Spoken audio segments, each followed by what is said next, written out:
I remember that night as if it were still breathing in the corners of my room. The wind outside whispered through the trees, and the fog rolled low over the ground, swallowing the path ahead. Our house felt impossibly quiet, except for the faint hum of the old heater, its metal ribs rattling like teeth. I sat on the edge of the bed, listening to the creak of the floorboards above. Even though I knew I was alone, shadows twisted along the walls as the flickering light from the hallway lamp struggled against the dark. Somewhere in the kitchen, a cupboard door tapped lightly, then paused, like it was waiting. I told myself it was the wind. I told myself I was imagining it, but the air had changed, heavy and patient. And then, just as I leaned forward to check, I heard a whisper behind me, so soft I almost convinced myself it wasn't real. That's when I saw it. The old house was quiet tonight. Just the soft hum of the refrigerator from the kitchen, and the gentle creak of the floorboards under my own feet. It was late. The kind of late where the world outside the windows is just a deep, endless blue. I was heading to the kitchen for a glass of water. MY's shadow stretched long and thinned down the hallway in front of me. Then the light above me flickered a soft, sputtering buzz. IT cast the hallway in a sudden, stuttering strobe. Light, then dark. Light, then dark. My own footsteps hesitated. I could hear them, my own soft footfalls on the worn runner rug.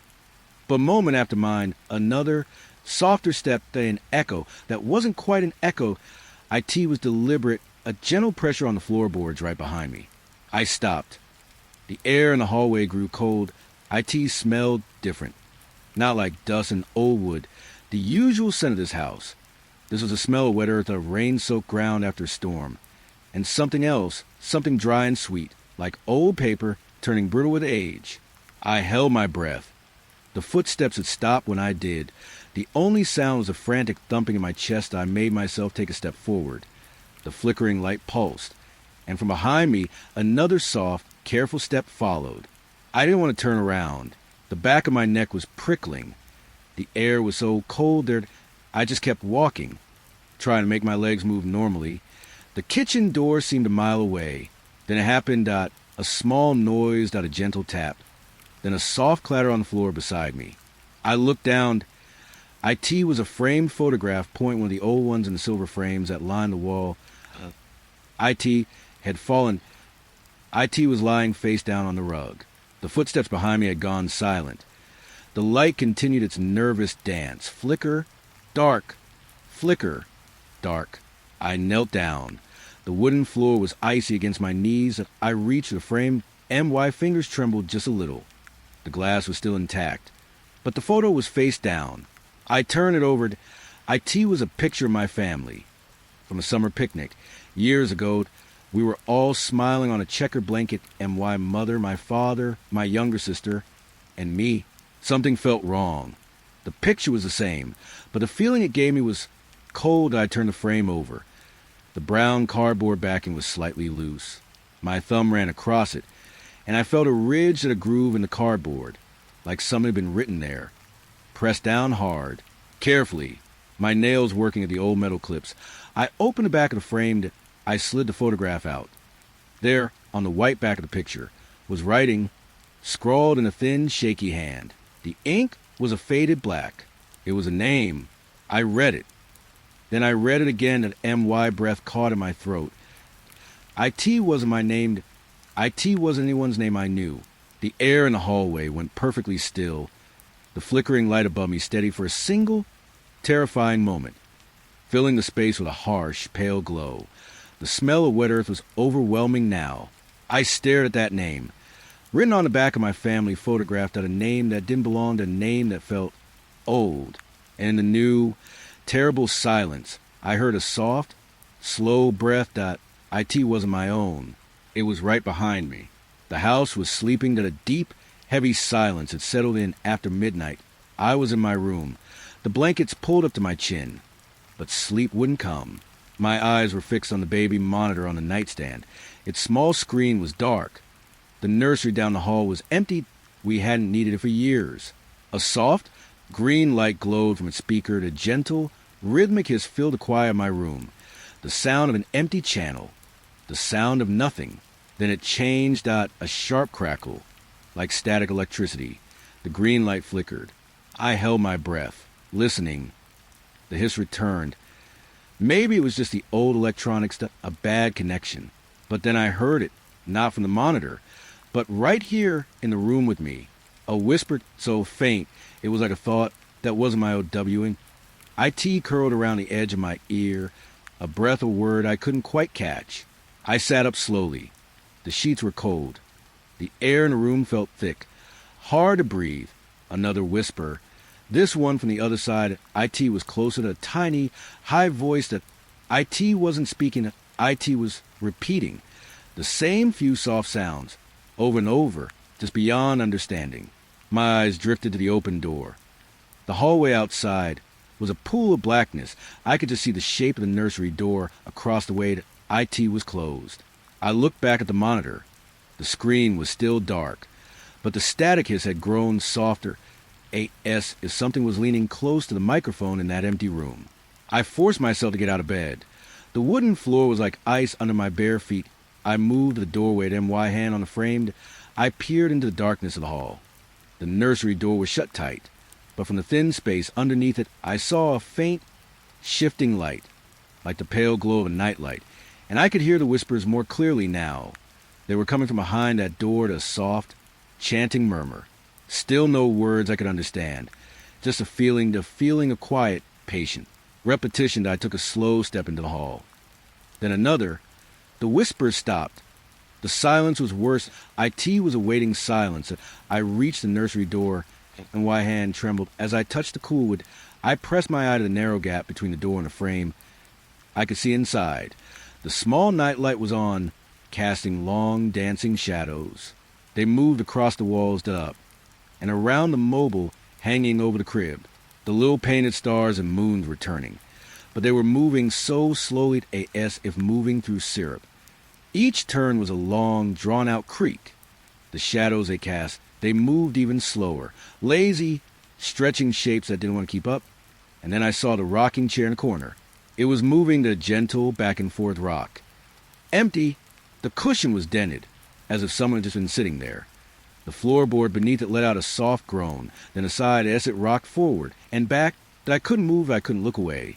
The empty chair kept rocking at a slow, steady rhythm. The mobile kept its lazy turn. The shadows stretched and yawned on the walls. And then a new whisper started. Not from a room. This one was right behind my head. A single, clear word breathed into my ear. It said, "Stay." The nursery door in front of me began to open, just a crack, wide enough to see the deep darkness within, and a rocking chair stopped. Sleep finally found me without a deep, heavy blanket pulling me under, but it didn't last. I awoke with a jolt that MY heart was already pounding. The room was pitch black. The digital clock on the nightstand read 3:07 a.m., and it was cold, a deep, sharp cold that clung to the eye, or that MY breath formed a faint, pale cloud in the darkness. I was lying on my side, facing the wall. I could feel the stream of icy air brushing against the back of my neck. IT traced a line of my hairline at a slow, deliberate caress of winter. I didn't move. I just listened. The house was utterly silent. Not even the hum of the refrigerator. My window, that IT must be open. I forced myself to turn my head, just enough to see. The window was shut. The lock was firmly in place. Outside, the moon was a sliver behind the clouds, but the curtains, the heavy blue curtains, they were moving. They billowed inward a soft, slow swell. Then they fell back, as if someone just passed them, as if the air itself was breathing. I held my breath, trying to hear over the thumping in my ears, and then I heard it from the hallway, a soft, rhythmic padding. Footsteps on the carpet. They were slow, unhurried. It's just a cat, I thought. The cat walking down the hall. IT had to be. The footsteps continued, getting closer. They didn't sound like a cat that a cat is like. Quick. These were heavier, softer, like bare feet on a thick pile carpet. They reached my door, and they stopped. The silence returned, a thick, waiting silence that I stared at the dark line under my door, waiting for a shadow to block the faint light from a hall nightlight. Nothing. The space under the door remained clear. I let out a breath. I didn't know I was holding that IT was a cat. I told myself again. IT stopped. It's just Sitting there, .my body began to relax, just a little, and then the bed moved. It was a subtle shift, a gentle dip in the mattress on the other side, near the edge, the way it does when someone sits down. Slowly, carefully, I froze again, my eyes wide in the darkness. I couldn't turn over, I couldn't look. The bed dipped a little more. The springs let out a soft, tired sigh. The weight was settling, shifting. It was lying down. I could feel the new depression in the mattress beside me, a foot away. Maybe less. The cold air I had felt on my neck now seemed to fill the entire space on that side of the bed.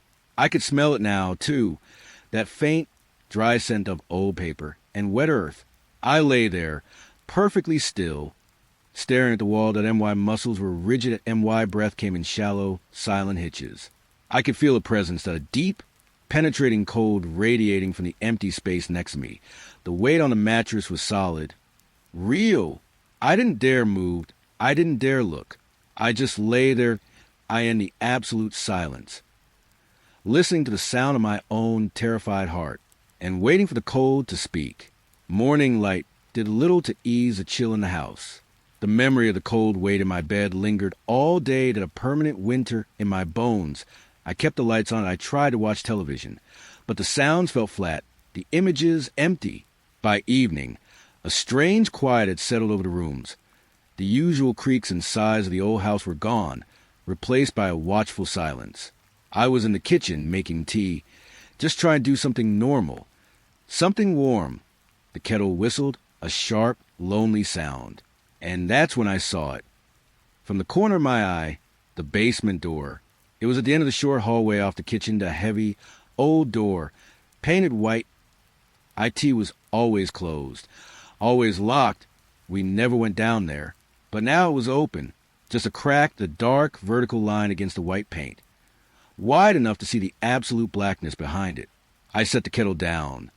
The whistle faded into a softness that MY's skin felt tight, cold. I walked toward IT. MY's socks were silent on the linoleum floor. The air grew colder with each step. That familiar wet earth smell was here, stronger now. The door hadn't just come unlatched. IT was open about an inch as if someone had carefully pulled it shut, but it hadn't quite caught. I stopped in front of it. The darkness from within felt solid, a thick, silent fog that swallowed all light. The stairs descended into it. Just the top two were visible. The rest disappeared into the black. I felt a pulled out a physical sensation in my chest, like a gentle, insistent tugging, drawing me toward the top step. There was something down there, not moving, not making a sound, just waiting. IT had been waiting for a long, long time. I reached a hand out, and my fingertips brushed the cold wood of the door. I should push it shut. I should turn the old skeleton key in the lock and walk away. But I didn't. I stood there, held by the silence, be why the darkness, be why the patient, unmoving presence below. And then I heard it. A faint sound drifting up from the depths, a low, soft hum. It was barely there, the vibration in the air more than a sound. IT echoed gently up the stairwell, a single, sustained note. Then it changed. IT shifted into a melody, a slow, meandering tune. There were no words. But I almost recognized IT. IT was like a song from a dream, a lullaby I hadn't heard since I was a child. The notes were simple, sad. I found myself leaning forward, MY head tilting. Try and catch the next note. The melody wrapped around me. IT felt familiar and wrong at the same time, a memory that wasn't mine. The humming stopped. The silence that rushed back and was deafening. The pull from the darkness was gone. The presence had withdrawn. I was just standing in a cold hallway, staring into a dark basement. My hand trembled as I pushed the heavy door. IT swung shut with a soft, final thud. The click of the lock turning was the loudest sound I had ever heard. I stood there for a long time, listening, but all I could hear was the ghost of that melody, echoing the quiet of my own mind, a tune I could almost remember, but knew I never could. The living room was my last refuge. After the basement door, I needed a place that felt normal, a place with light. I curled up on the sofa with a book. A single lamp cast a warm, yellow pool on the floor. The rest of the room was soft with shadows. I must have dozed off, The book lay heavy on my chest as sudden, bright light flickered against my eyelids, a harsh, white flash. Then another of them wide eyes opened. The room was bathed in a cold, gray glow that IT pulsed, flickering like a dying heartbeat. The television was on. The entire screen was filled with frantic, dancing static, a rushing, hissing gray haze. IT was the only sound in the room that a relentless, shushing noise, like 1,000 voices whispering at once. But that wasn't right. The television was OLDIT. Hadn't been used in months that I always unplugged it to save power. MYI's dropped to the floor. TO the power cord. IT lay coiled on the rug. The plug was several feet from the wall outlet, a cold knot tightened in my stomach. The static light painted the room in shifting patterns of gray. The shadows in the corners seemed to twitch and jump. The air smelled sharp, like the air after a lightning strike. I sat up slowly. The book slid to the floor with a soft thud. I couldn't look away from the screen. Something was moving in the static, not just a random snow. Shapes were forming in the gray haze, dark, human-like silhouettes. They would appear for a second at a tall, thin-figured, a shorter, rounder one that then they would break apart, dissolving back into the churning noise that IT was like watching people, trapped behind the glass, pressing against it from the other side. My heart was a frantic drum against my ribs. This wasn't possible. IT was just a broken TV to the trick of the light. I had to make it stop. The remote was on the coffee table, a small, black shape just within reach. I leaned forward, MY hands stretched out. MY fingers were inches from the plastic. And then a voice cut through the hiss of the static. It was a whisper, dry and papery. IT didn't come from behind me or from the corners of the room. It came directly from the television speaker. It didn't say hello. IT didn't ask a question. It said my name. The sound, it was all wrong. The syllables were stretched and distorted. But it was mine. Unmistakably mine. My hand froze amid dash air. At MY blood turned to ice. The shapes and the static swirled faster, coalescing into a single, dark form right in the center of the screen. IT was a face to the pale, smudged oval with dark pits for eyes. It had no mouth, but the whisper came again. My name, closer this time, a S if it was leaning through the glass. I pulled my hand back, clutching it to my chest that I couldn't breathe, that I couldn't move. The static continued its frantic dance. The face held its shape. The dark eyes seemed to be looking right at me. The hissing from the speaker softened, fading to a gentle, almost soothing rush. And in that new, quiet static, I could almost hear the sound of breathing. The house had been quiet for 2 days.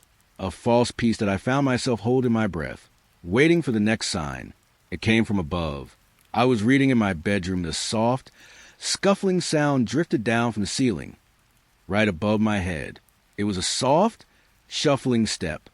Then another, the sound of someone or something walking slowly across the attic floor. My heart sank. The attic, that I hadn't thought about the attic. The door to it was at the end of the upstairs hallway to a small, square door set high in the wall. The IT had been locked for as long as I could remember. The key was lost time. The footsteps continued at a slow, patient pacing, back and forth, back and forth. I walked into the hallway and looked up at it. The white paint was chipped and yellowed. The heavy, old-fashioned lock held it shut. As I stood there, a fine sprinkle of dust drifted down from the edges of the door. IT glittered in the hallway light. The air tasted of old wood and forgotten things. The footsteps stopped. A strange courage, or maybe just desperation, filled me that I had to know that I dragged the old stepping stool from the bathroom. IT groaned under my weight. I reached up to MY fingers pushed against the cold, painted what I expected it to be lock solid. But it wasn't. The door gave way with a soft, gritty side. IT swung inward, into perfect blackness. A wave of cold, stale air washed over me. IT carried the scent of dried pine needles. And something else, something sweet and decayed, like old apples. The darkness inside was thick, not a solid thing that I fumbled for my phone. Turn on the flashlight. The beam cut into the black. IT was a world of suspended dust, millions of tiny particles floating in the frozen air. The light swept across the space, revealing a landscape of memory. A forgotten rocking horse. One I'm missing. Stacks of leather-bound trunks, their latches rusted shut.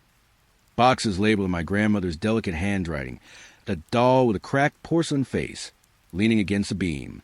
It was a museum of a life I had almost forgotten, that a place of wonder and sadness. I climbed up one more step. Then my head and shoulders were inside the attic now. The floor was just rough plywood laid over beams. The rafters arched above me like the ribs of a great, sleeping animal. I swung the light slowly. The shadows leaped and danced. And then I saw it. Movement.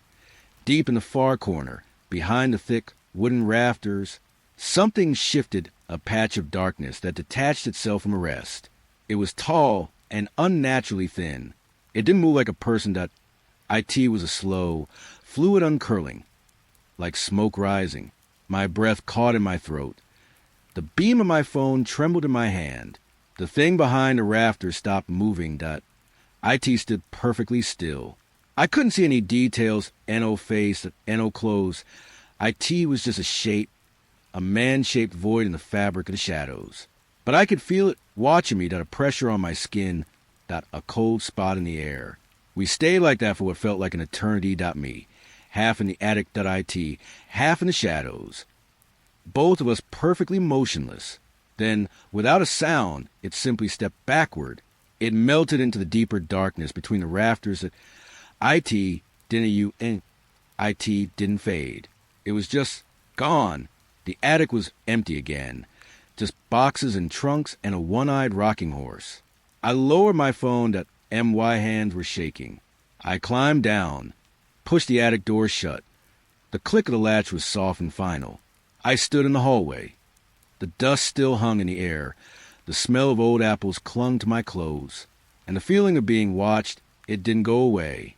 The kitchen had always felt safe. It was a place of warm food and morning light. But that was before.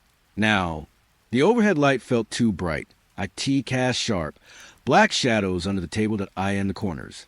I was just getting a glass of water. The tap water was ice cold.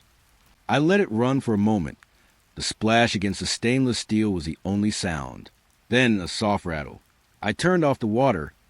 Listened. It came from the cupboards, the old wooden ones above the counter, the doors with the little glass panes. They rattled again at a gentle, shaking tremor, like someone had bumped them from the inside. The glasses on the shelves inside clinked softly. I hadn't touched them. The house was still. I took a step back, my eyes fixed on the row of cabinets. That's when I saw the shadow on the floor. It was cast by the bright light from above, a long, human-like silhouette stretching across the linoleum. It was tall, impossibly tall, and so thin. Its head was a stretched, distorted oval. Its arms were long threads. My own shadow was right next to it. Normal, solid. This other one had flickered. It didn't move with me. It just stood there, a stain on the floor.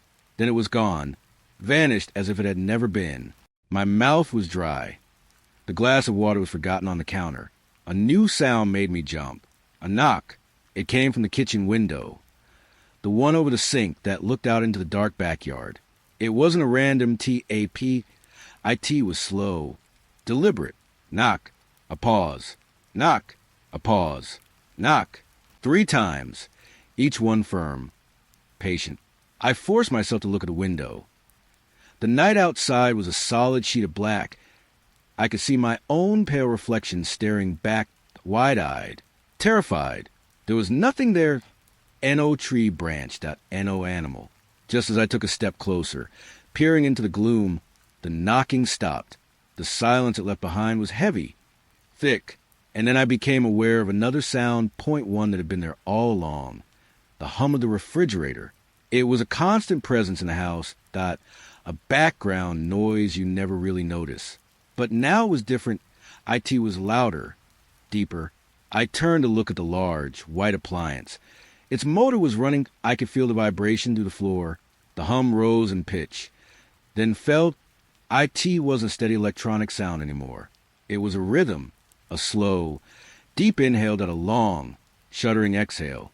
In and out, it was breathing. The refrigerator was breathing.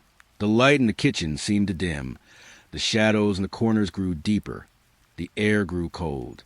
I stood in the center of the room, trapped between the breathing refrigerator and the dark, empty window. The cupboard doors were still. The shadow was gone. The knocking had ended. But the kitchen was no longer safe. The IT was just another room, holding its breath and waiting. Sleep was a distant country. I lay in bed, staring at the ceiling. The house was a symphony of silence. Each creak inside had been stilled as if the very building was holding its breath. Then I heard it, a soft metallic click. It came from the front of the house. From the front door, it was the sound of the deadbolt turning. The precise, clean sound of a lock disengaging. My blood ran cold. Everyone else was asleep upstairs. I was alone down here. I slipped out of bed. The floorboard were like icy MY heart hammered against my ribs. I moved to the bedroom door, peered out into the dark living room. The front door was a rectangle of deeper blackness at the far end. The porch light was on that I always left it on. Its faint, yellow glow seeped through the narrow window beside the door. And in that glow, a figure stood. It was tall, pale. Its form was blurred by the frosted glass, but I could see its outline, motionless. It wasn't trying to get in. The door was unlocked for it. Now, IT was just standing there. A deep, primal fear tightened my chest. This was different from the shadows. The whispers, this was solid. Real. Its presence was a weight against the door. I could feel it in the air that a patient, knowing stillness. IT had been waiting a long time, and it would wait a little longer. It didn't shift its weight. IT didn't look around. IT was perfectly, utterly still, unblinking. I found myself moving forward one slow, silent step at a time, drawn by a terror I couldn't name. The living room carpet muffled my footsteps. The air grew colder with each step. That familiar smell of wet earth and decay was here, strong, overpowering. I stopped 10 feet from the door. I could see the shape more clearly now, to a tall, slender silhouette.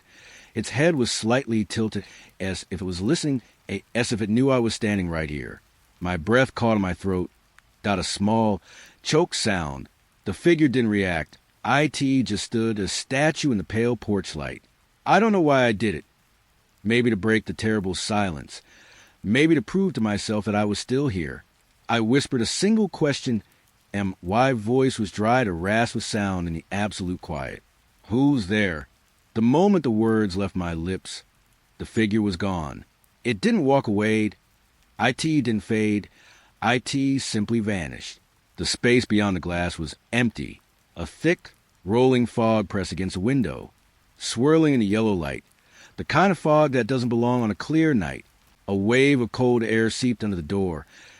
IT washed over my bare feet. A deep, penetrating chill.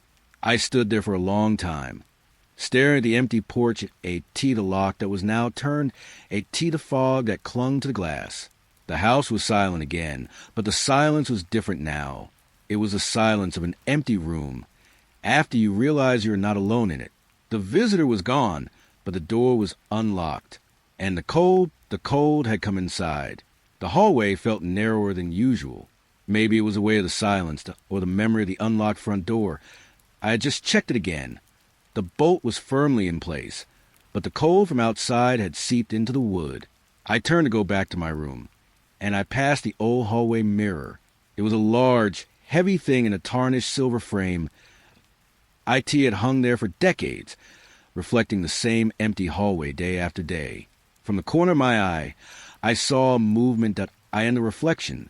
Behind me, I stopped at them. My heart gave a single, hard thud. I turned to look at the mirror. The hallway in the glass was identical to the one I stood in. The same worn runner rug, the same closed doors, the same me standing frozen. But in the reflection, something shifted, a dark blur in the background. Near the far end of the hall, IT was gone before I could focus on it. I took a step closer to the mirrored M. Why reflection did the same. Our movements were in perfect sync. I raised my hand slowly. The me in the mirror raised a hand. I tilted my head. The reflection tilted its head. I let my hand fall back to my side. But in the mirror, my reflection's hand kept moving. That IT reached up, and it scratched its chin. A gesture I hadn't made. I froze. My blood turned to ice. The reflection in the mirror was no longer mimicking me. IT was lagging at a half-second behind. I took a sharp breath in. The reflection continued to hold its breath for a moment, then it inhaled. I blinked. The reflection's eyes stayed open, staring. Then it blinked slowly long after I had. This wasn't my reflection. This was something else. Wearing my face, learning my movements, I watched horrified. As the thing in the mirror lifted its hand again, IT waved a slow, gentle wave, and my own hands were clenched at my sides. It smiled. The expression was wrong. The lips stretched too wide. The eyes remained cold and empty. IT was a smile that didn't belong to any human emotion. I knew the predatory grin, a mask of perfect, terrible joy. My own face was pale with terror.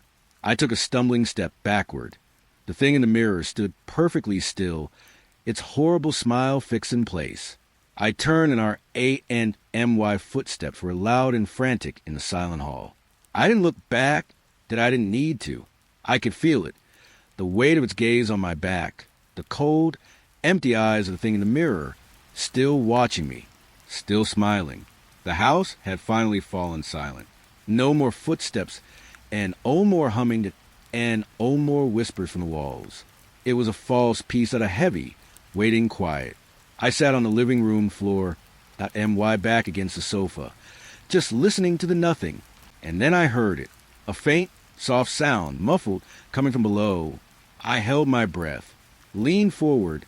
It was a crying sound, but not like a baby. This was softer, older to a rhythmic, hitching sob. It was on the floorboards.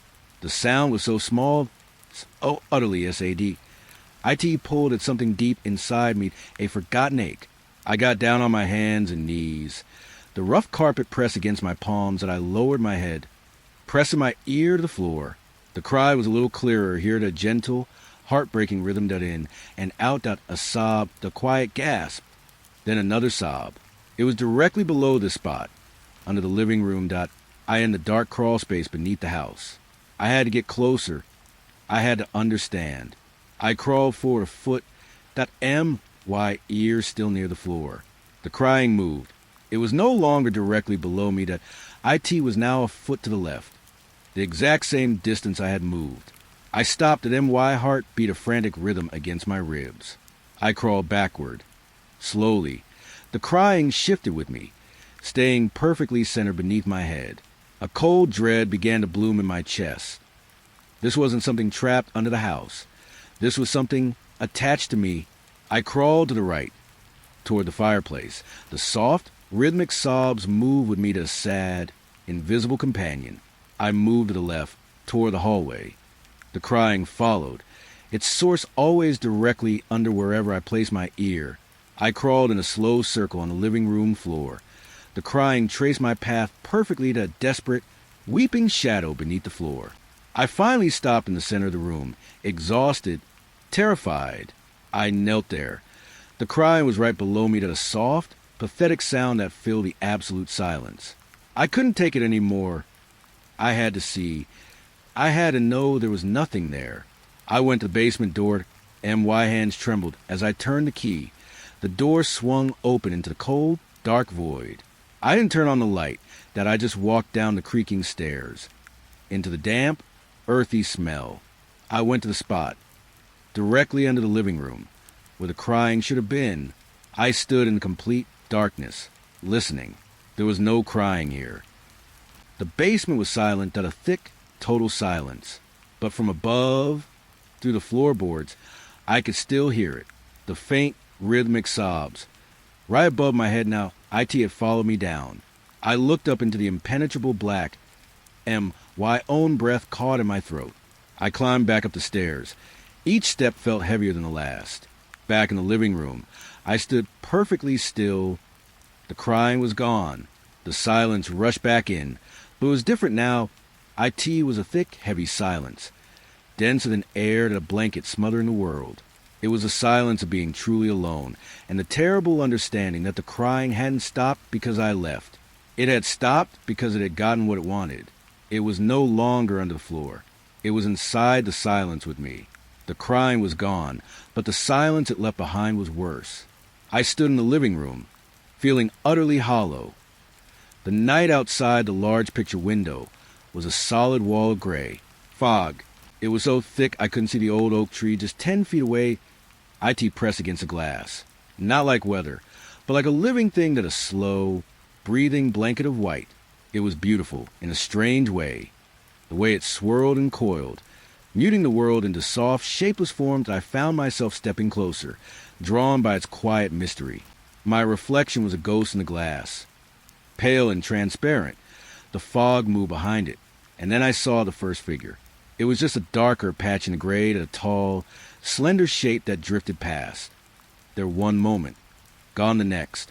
I blinked. Had I imagined it? Then another appeared. Closer to the glass, a shorter, rounder form. IT lingered for a second, a shadow person in the mist. Then it dissolved back into the swirling white. My breath caught. This wasn't my imagination. More of them came, tall and short, alone and in small, silent groups. They moved the fog with a slow, drifting pace.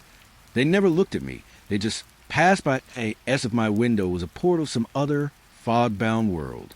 A deep unease began to curl in my stomach. The wonder was turning into something else, something cold. I didn't want to see them anymore. I needed to shut out. Tio pulled the heavy velvet curtain closed. I took a final step toward the window. MY hand reached out for the curtain's edge. As my fingers brushed the thick fabric, a shape rushed forward in the fog. It moved faster than the others, a blur of pale gray. It stopped right on the other side of the glass, a hand, made of mist and shadow, pressed against the pane. It was a perfect 5-fingered hand, large. The fingers were too long. The glass where it touched instantly frosted over it. A intricate, crystalline pattern spread from its palm. The touch was so cold I could feel the icy radiation of it from where I stood. A deep, penetrating winter. The misty hand slid downward, slowly, deliberately.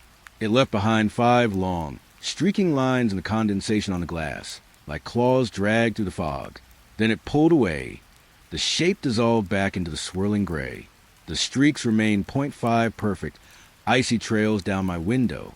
I stood there, my hand still frozen. The AIR.MY heart was a trapped bird beating against my ribs. The other figures in the fog were gone. The show was over. Only the 5 cold streaks remained. A final, silent message, pressed from the other side. The fog had lifted by morning. Sunlight streamed into the kitchen, feeling thin and false. The memory of those icy streaks on the glass was seared into my mind. I needed to do something normal, something mundane. I decided to clean the pantry. IT was a small, cluttered closet off the kitchen. Cans of soup, bags of rice, jars of forgotten spices. I pulled everything out, stacking on the kitchen table. The dust was thick. The air smelled of old cinnamon and dry rot. As I moved the last bag of flour, I saw it. A door. It was set into the back wall of the pantry. I had never seen it before. IT was narrow and tall, painted the same dull white as the interior walls. The knob was an old, tarnished brass. My first feeling was a sharp spike of fear. Another door, another unknown. But this was different. This wasn't a door that had opened on its own. This was one that had been hidden. A strange, quiet curiosity began to push the fear aside. How long had this been here? What was behind it? I reached out. MY fingers brushed the cold brass knob. IT turned easily in my hand. With a soft, gritty click, the door swung inward, into a room I never knew existed. It was small and perfectly square. The walls were painted a flat, pale gray, the color of a cloudy sky. There were no windows and no light fixture on the ceiling. The only thing in the room was a rocking chair. It sat in the exact center of the space, an old wooden rocking chair. Its finish was dark and worn. The arms were smooth from use, and it was moving, a slow, steady rocking, back and forth, back and forth. The motion was gentle, hypnotic.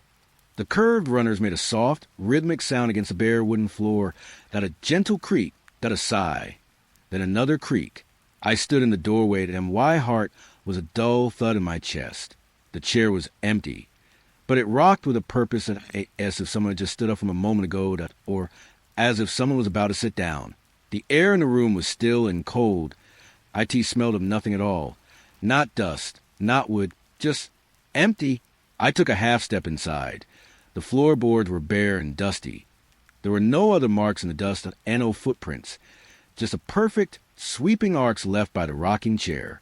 I watched it sway, back and forth. The rhythm was constant, unchanging. Who had been sitting here? Or what? Watching from the darkness, listening from the silence. The chair continued its patient rocking, not a metronome in an empty room. A heartbeat for a hidden space. I backed out slowly. The MY hand found the brass knob.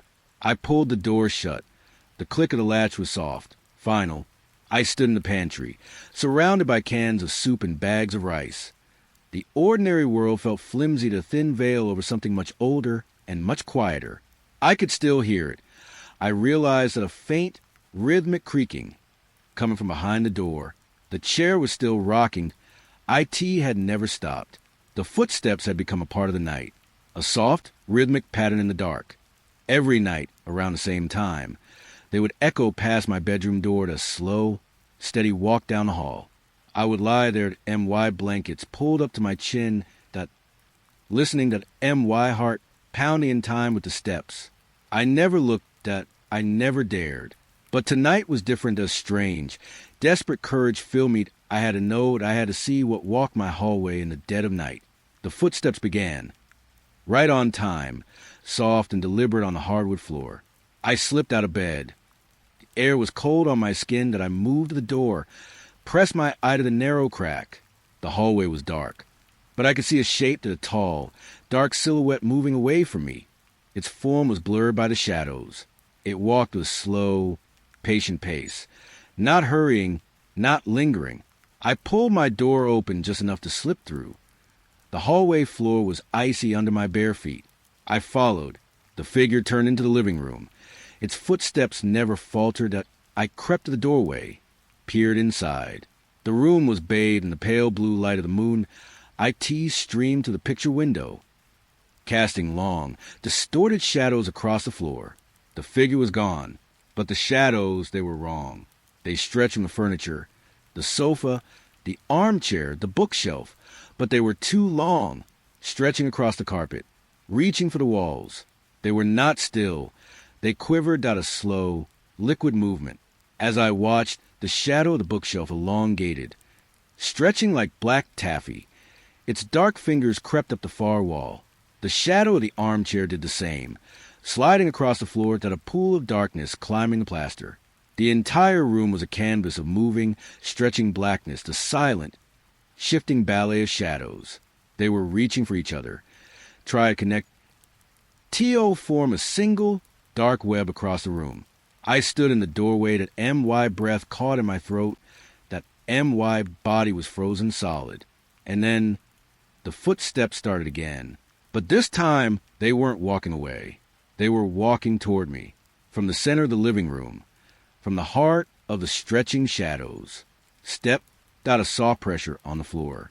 Step closer. Step. They stopped just a few feet in front of me, dot on the other side of the doorway. I end the darkness I couldn't see into. The stretching shadows in the living room froze instantly. They held their new, impossible shapes, a photograph of twisted darkness. The silence was absolute, that a heavy, waiting silence. It had stopped because of me.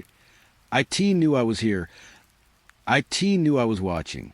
It was waiting for me to notice. T.O. understand. I was not following it. It had been leading me here all along. The nursery door was closed. I had kept it shut since the whispers and the rocking chair. IT felt safer that way, without a boundary. But tonight, a sound bled through the wood, a faint, tinkling melody. I knew that sound. IT was the old music box, the one with the little ballerina. Inside, IT sat on the dresser, a porcelain relic from my own childhood. I had wound it for my niece Weeks AGO. IT should have been silent for a long time now. The melody was distorted. The notes, usually clear and bright, were slow, dragged out, like a record player running out of power. I pushed the door open. The room was dark. The only light came from the street lamp outside.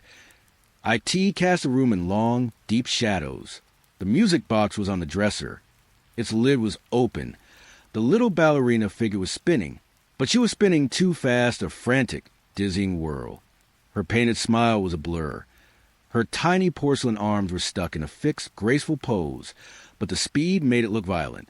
The mechanism inside whirred, a strained, grinding noise. IT wasn't a gentle whir of clockwork T. Oh, why? IT was the sound of something being forced, driven too hard. I took a step into the room. The air was cold. IT smelled of talcum powder and dust.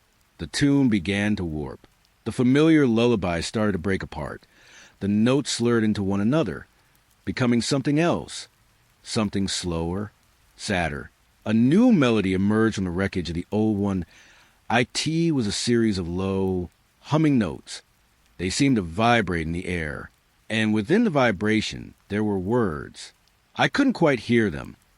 They were just below the surface of the music, a whispered message woven into the tune. I took another step closer. The ballerina spun wildly out a white and pink blur in the dim light. The warped melody coiled around me. The almost words brushed against my ears. They were so close to making sense, the secret just out of reach. I leaned and MY faced only a foot from the spinning figure. The music box seemed to strain. The grinding grew louder. The ballerina spun so fast I thought she might shatter. And for a single, terrifying second, the warped melody cleared. A voice, thin and metallic, whispered from the tiny mechanism. It didn't sing that IT spoke a single, clear sentence. I stumbled back, that MY blood running cold. The music box stopped instantly. The ballerina froze mid-spin. The room was plunged into a silence that felt deeper than before.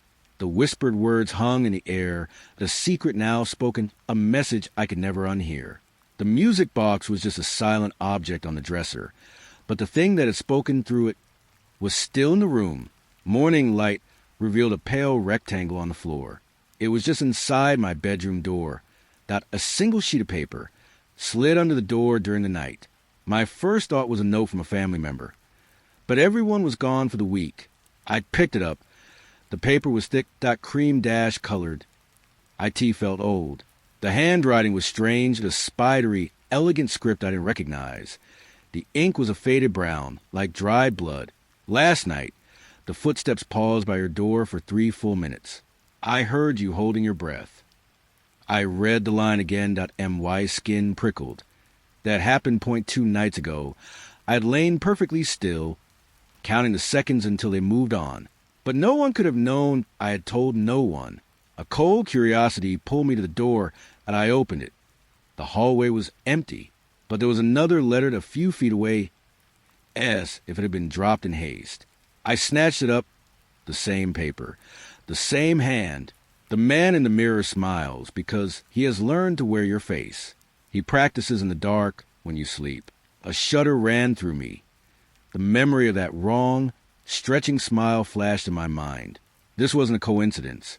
This was a record. I spent the days searching the house. Finding them, one was tucked behind a cushion on the sofa. The crying on the floor is not sadness. It is a call. You were right to be afraid of the silence it left behind. Another was on the kitchen counter, near the breathing refrigerator. The cold spot on your bed is not a draft. It is a shape. It had been learning the curve of your spine. Each one was a piece of my own terror, written down by a stranger. They knew about the whispers from the nursery, the shadow in the attic, the thing that led me to the living room. They knew everything.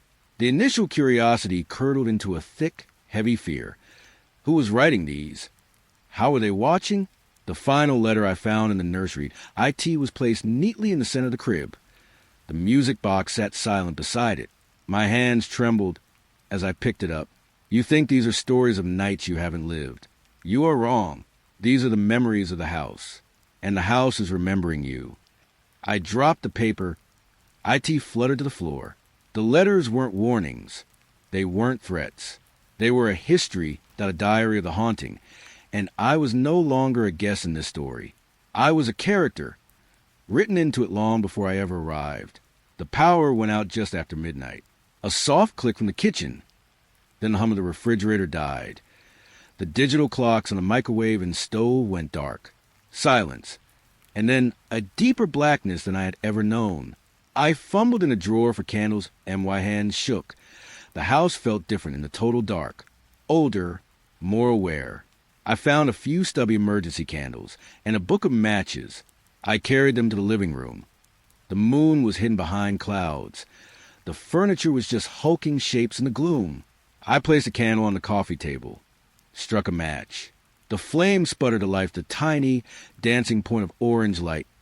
IT pushed back the deepest shadows, but created new, shifting ones. I lit the wick. The candle flame grew steady. I blew out the match. A wisp of smoke curled upward. Then another, from the corner of the room, where I had not placed a candle. A second flame bloomed in the darkness. The IT was tall and thin. That a white candle on the mantelpiece I never used. IT lit itself. Then a third that on a bookshelf across the room. Another silent, self-made flame. 3 points of light now, holding back the night. The smoke from the new candles did not rise straight. That IT twisted, coiling in the still air, like lazy fingers, reaching, curling into fists, then stretching out again. I watched, frozen. The candle on the coffee table flickered. Not from any draft. The air was perfectly still. Its flame dipped, and as it did, the shadows of the room changed. They stretched, pulled from the walls, growing taller and darker. The shadow of the lamp stretched into a long, thin pole. The shadow of the armchair became a hunched, waiting beast. They were no longer just absences of light. They had a texture, not a density. The candle on the mantelpiece flickered next a violent, sideways jerk of its flame. The shadows leaned in, closer. The room felt smaller. The pockets of darkness between the candles felt alive, swarming. I couldn't move. I could only watch the three flames, MY anchors in the deepening dark. The candle on the bookshelf dimmed. Its bright orange light softened to a dull, weak yellowed. IT was being smothered, not by wind, but by the sheer weight of the shadows around it. The flame shrank to a tiny blued, then to a single, glowing ember on the wick. It went out. A wave of cold passed through the room. The candle on the mantelpiece was next. Its flame guttered. The twisting smoke above it thrashed. Then it too died, leaving a thin gray trail in the air. Only my candle remained, the one I had lit myself. Its light was now a tiny, trembling island. The shadows pressing from all sides.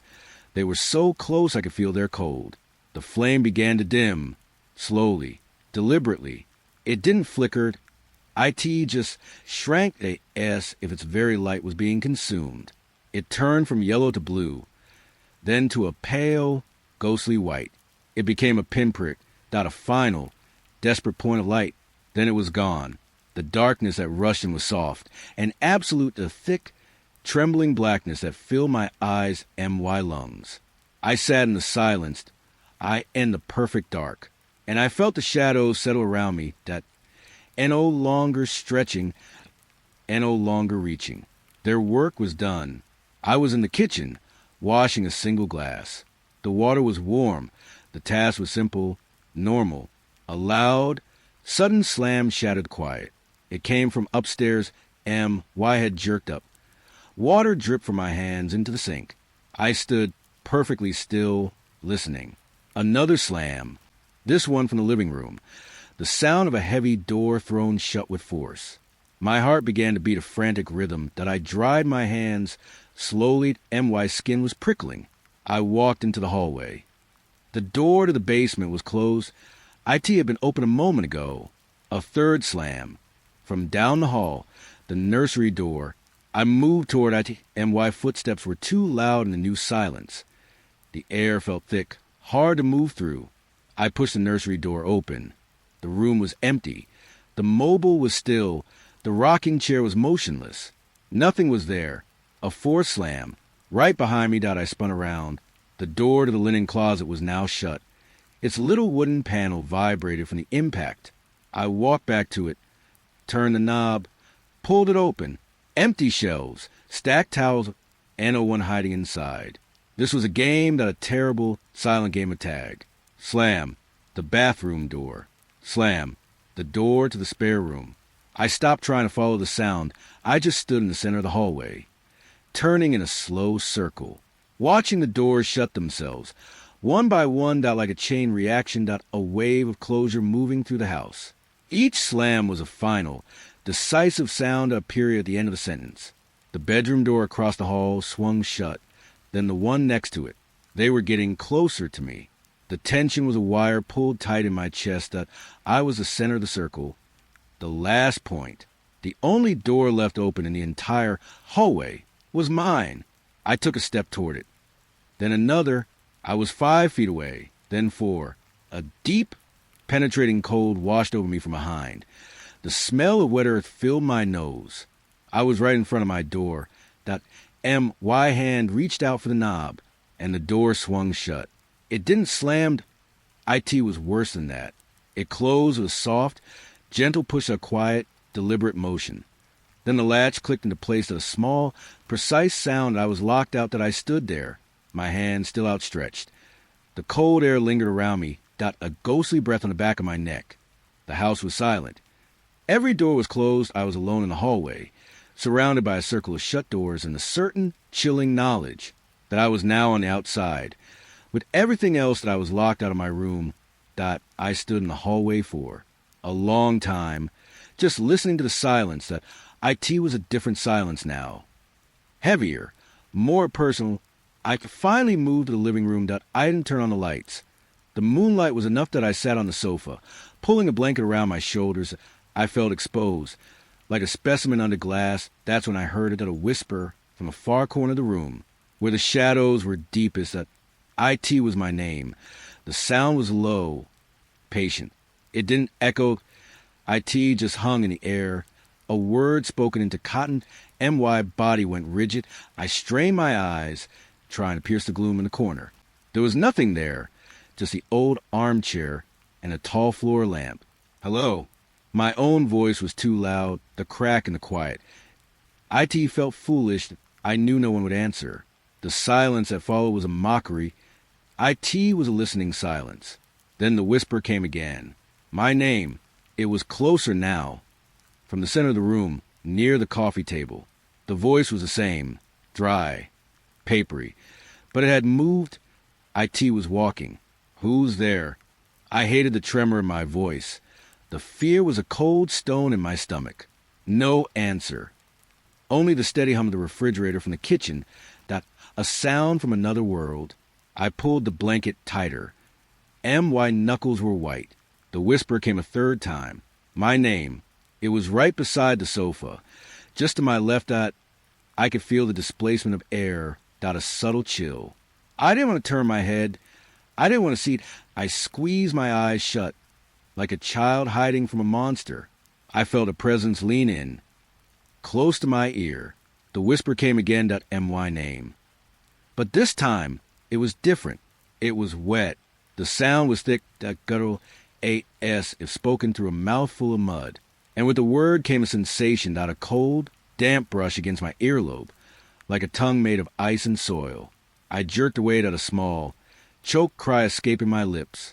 I scrambled to the other end of the sofa, that MY heart hammering against my ribs, that MY breath coming in ragged gasps. The space where I had been sitting was empty. The blanket was rumpled, but the feeling remained, that cold, wet touch on my ear. I sat there in the trembling dark, watching the empty room. The voice was gone. IT had delivered its message. It wasn't calling me anymore. It had tasted me. I must have fallen asleep on the sofa. The first light of dawn was gray and weak. IT filtered to the curtains, revealing the room in soft, dull detail. I sat up. That MY neck was stiff. The blanket was on the floor, and that's when I saw them. Footprints. They were pressed into the thick living room carpet. A trail of them, starting from the center of the room, right near where I had been sleeping. They were small, the size of a child's bare feet. The impressions were deep and precise, AS if made by someone who stood perfectly still in each spot. My breath caught. I looked toward the front door. IT was still locked. The bolt was firmly in place. The footprints did not lead to the door. They led out of the living room. into the hallway and turned toward the attic. A cold dread settled in my stomach. The attic, the place of the watching shadow. I stood up, that my heart was already beginning a slow, heavy pound. I followed the trail. The small, perfect prints moved down the hallway. They passed my closed bedroom door. They passed the bathroom. They stopped at the stepping stool beneath the attic door. I looked up. The attic door was closed, but the footprints on the carpet ended here. My eyes traveled upward. There were no marks on the stool and no scuffs on the wall. It was as if the maker of the prints had simply floated up. I dragged the stool over, and my hands were unsteady. The old wood groaned under my weight.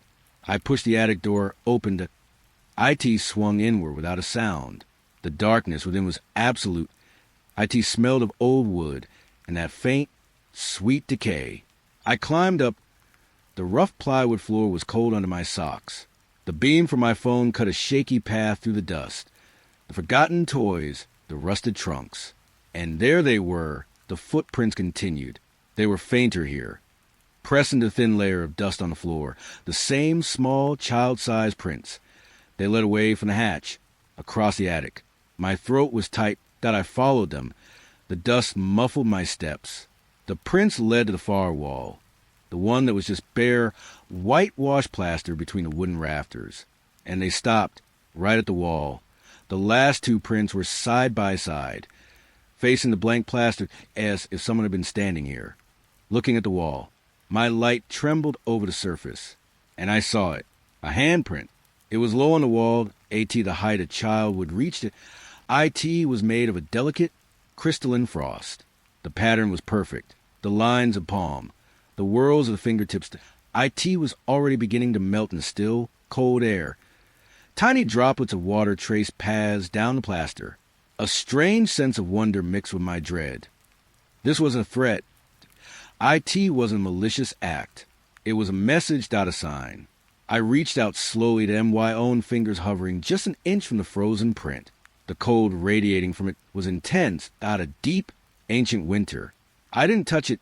I just stood there in the silent, dusty attic. The small footprints ended here. This frozen mark on the wall. It wasn't a dead end. It was a beginning to a door I couldn't see. I was in the dining room. It was the middle of the afternoon. Sunlight should have been streaming through the bay window, but the light looked thin, watered down. I was trying to read, but the words wouldn't stick in my mind. The house was too quiet, too still. Then I heard it, a familiar sound, the old wall clock, its steady, rhythmic tick. But it was wrong. I looked up. The clock was a large, wooden thing with a brass pendulum that IT had hung on that wall for 50 years. The second hand was moving backward. It jerked counterclockwise 0.1 second. Then another about a slow, deliberate retreat. Tick, tick, tick. I stared, my book forgotten in my lap. This wasn't a trick of the light. The hand was unmistakably moving the wrong way. A deep unease curled in my stomach. I looked at my wristwatch. Its digital display was frozen, stuck on 3:17 p.m. I looked back at the clock. Its hand showed 3:16. Time was broken here. I stood up. The room felt longer. The far wall seemed to stretch away from me.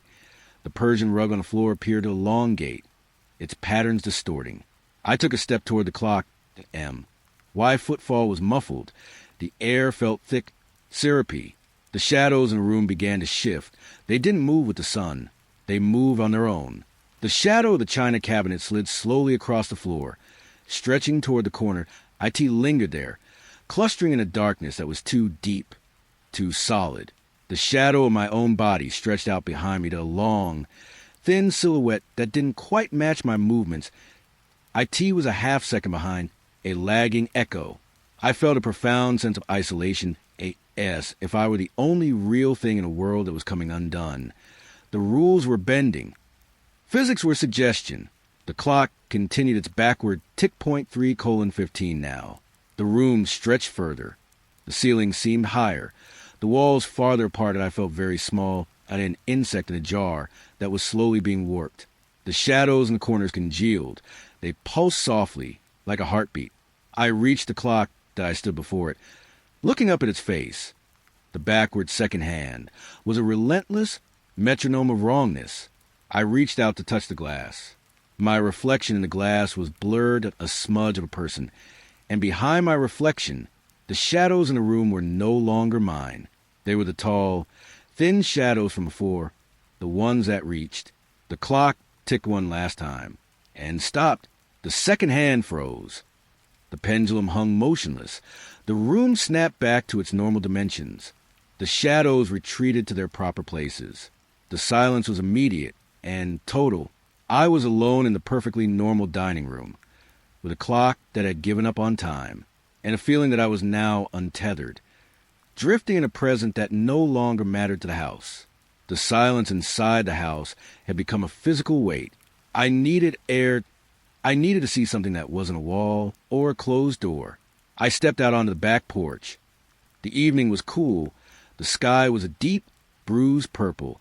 The backyard was a vast, dark expanse. And then I heard it, a low, groaning sound. It came from the old willow tree at the far end of the yard. It wasn't the wind. The air was perfectly still. The groan came again down a deep, wooden creek. And within the creek, a whisper. My name. The sound was woven into the grain of the noise that it was the tree itself that was speaking. A shiver ran down my spine. But it wasn't entirely fear. A strange, morbid curiosity pulled me forward. I stepped off the porch. The grass was damp and cold under my bare feet. I walked slowly across the lawn, my eyes fixed on the weeping willow. Its long, trailing branches hung like a curtain. They shifted, though there was no breeze. Another groan, another whisper my name.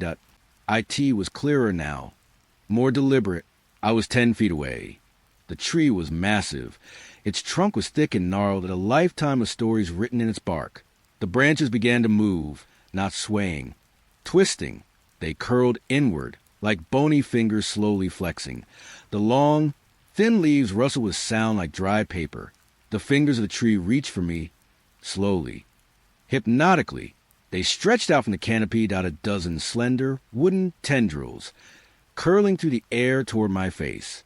The whisper came again, named. It was a siren's call to promise of an answer. I was within arm's reach. The branches were inches from my skin, and I could smell the scent of old sap and wet bark. I raised my hand, fingers trembling. I wanted to touch It. Feel the source of the voice. My fingertip was a hair's breadth from the nearest branch, and then it recoiled. The branch snapped back, as if burned. All at once, the entire tree seemed to flinch.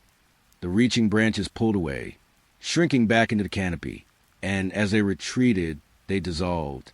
They turned into a thick gray fog. The same fog from the window. It swirled with the branches had been a cold, damp mist that hung in the air. The groaning stopped. The whispering ceased. The willow tree stood silent and normal once more. Its branches hung limp, motionless. I stood alone in the dark backyard, hand still outstretched, touching nothing but the cold, empty air. The fog slowly dissipated, fading into the night. The tree had called me. That It had reached for me, but it would not let me touch it. It was just another door, another thing that wanted to be seen, but not known. I needed a blanket. The one from the sofa was still on the floor from the night before. I decided to get the heavy quilt from the linen closet upstairs. I climbed the steps. The hallway upstairs felt narrower. The air was colder. I walked to the closet door, the same white door that had slammed shut yesterday. I turned the knob, pushed it open, and stared into a void. The linen closet was gone. Not empty. Gone. The small, deep closet with its shelves of towels and sheets, it had vanished. And its place was a room. A perfect, square room, the same size as the closet should have been. But it was utterly barren. The walls were painted a flat, matte gray, the same pale gray as the hidden room behind the pantry. There was no ceiling light and no baseboards, just 4 walls, a floor, and a ceiling. The floor was bare wood, dusted with a fine, white powder. I stood in the doorway, my mind couldn't make sense of it. This was impossible. The room couldn't fit inside the space. A wave of dizzying dread washed over me. This was beyond ghosts and whispers. This was a house changing its own bones. I took a hesitant step inside. The air was dead here. IT didn't move. That IT had no smell. I looked at the walls. They were pulsing. A very faint, almost imperceptible rhythm, not a slow expansion and contraction. The gray surface seemed to breathe, in and out. The house was alive. This room was a lung. I turned and a slow, circled MY footsteps were silent on the dusty floor. There were no marks and no footprints but my own. But I had the overwhelming feeling that something had been here, just moments before I opened the door. I could feel the ghost of its presence, the displacement in the air, a warmth that had not yet cooled. It had been waiting here to I end this impossible breathing space. And now it was gone. It had moved elsewhere. I'd backed out of the room. MY heart was a frantic bird in a cage of bones. I pulled the door shut. The click of the latch was deafening. I stood in the hallway, surrounded by closed doors. Every one of them now felt like a lie, a painted facade over a different, breathing reality. The house was not haunted. It was a ghost, and I was completely alone inside it. The rain started an hour ago. A soft, steady patter against the roof and windows. I sat in the living room, watching the droplets slide down the glass. The world outside was a blur of grays and blacks. The window began to fog around the edges, the warmth of the house meeting the chill of the night. I was about to get up and draw the curtains when I saw it, a figure, standing on the lawn just beyond the fog glass. It was tall and pale to the stark, white shape against the dark backdrop of the trees. It was perfectly still. IT didn't shift its weight. IT didn't sway in the wind. IT was a statue. The rain fell through it. I could see the dark lines of the trees through its torso. IT was like a photograph projected onto the night, but its gaze was solid. I could feel it. Even to the fog window and the falling rain, not a pressure on my skin, not a cold, focused attention. It was looking right at me.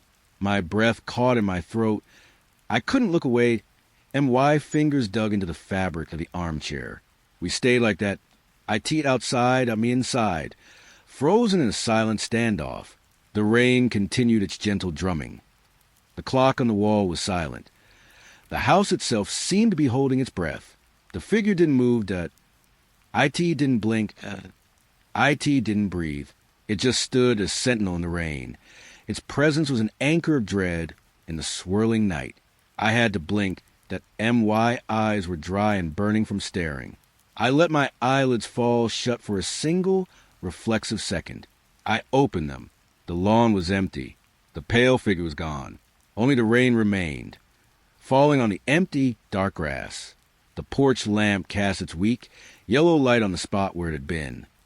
The light looked different now, thinner, as if the figure had taken some of the substance of the night with it. I sat there for a long time, staring at the empty space. The fear was still there, not a cold stone in my gut. But it was a silence that was the worst. The silence that had followed it. A silence that felt respectful and patient. It knew I had seen it, and it was in no hurry. I was in the kitchen making tea. The ritual was a comfort. The boiling water. The steam rising from the cup. A small, warm thing in a cold house. I heard a single footstep in the hallway. It was loud. Unmistakable, a firm, solid pressure on the hardwood floor. Louder than any step I had ever heard in this house. I froze. The tea bag dripped on the counter. MY hand hovered over the cup. I listened. The house was silent. Waiting. Another footstep. This one was closer, just outside the kitchen doorway. IT was slower than the first, more deliberate. Then another, even closer. The pace was slowing down to a steady, rhythmic approach that was losing its hurry. My own heart was hammering in my chest at a wild, frantic beat against my ribs. I could feel it in my ears, a rushing, panic sound. The footsteps continued, each one slower than the last, a heavy, patient tread. Stepped at a long pause. Stepped at an even longer pause. They were right outside the kitchen now, just on the other side of the wall. I stood perfectly still, MY breath held, MY eyes fixed on the empty doorway. The next footstep didn't come. In the silence, I became aware of another rhythm that a slower, deeper beat. IT had been there all along. Underneath my own frantic pulse, thumped out a low, resonant pressure in the air. Thumped out, IT vibrated in the floorboards. Thump, it wasn't my heartbeat. My own heart was a scared rabbit. This was something else. Something ancient and steadied at a drumbeat from the foundations of the world. The footsteps had stopped because they had arrived. They had brought the heartbeat with them. And in that terrible, quiet moment, a strange calm settled over me. The fear didn't vanish. IT simply changed. IT became a part of the air, not a part of me. This was not an attack. That IT was an arrival. The thing that had been walking through my house. The thing that had been whispering and watching and waiting. It was finally here, and I was no longer afraid of it. I was just listening to its heartbeat, waiting for it to speak. After the footsteps and the heartbeat, nothing. The house fell into a silence, so complete it had a texture, a soft, dense that filled every room. There were no more creaks, no hum from the refrigerator, no rustle from the walls. I walked from room to room. The air was perfectly still. The dust motes hung suspended, refusing to dance. I went to the living room, sat in my usual armchair. The dim light of a single lamp was my only company. Outside, the fog returned. It didn't drift. IT thickened a solid, white wall pressing against the windows that IT swallowed the porch light. IT erased the world. There was no yard, and no trees, and no sky. Just a soft, relentless gray. I was in a glass bubble, suspended in a sea of mist. I listened to the silence. It wasn't an empty silence. IT was a full one, a silence that had been earned, a silence that held its breath. And in that quiet, a feeling began to grow. I was not alone. The presence was not in the room with me. That IT was not behind me or in the corner. It was just beyond the edge of my vision. If I turned my head quickly, I might catch it at a shift in the air, at a change in pressure. But I didn't turn. I kept my eyes forward on the fog windows, on the silent room. The presence felt patient. IT had been waiting for a long, long time. A few more moments were nothing. A strange sense of wonder settled over my isolation. The fear was gone. The dread had evaporated. This was not a monster in the dark. This was something else. Something older than the house. Something that had been here before the foundations were laid. It wasn't hostile. IT was just present. I sat in the dim light. The fog pressed its silent face against the glass. I didn't move. I didn't speak. I simply existed a small, quiet thing in a vast, silent house. And I understood. The whispers, the footsteps, the shadows, they were not a threat. They were an introduction. And now, the introduction was over. The guest had arrived. And we were both just waiting for the other to say hello.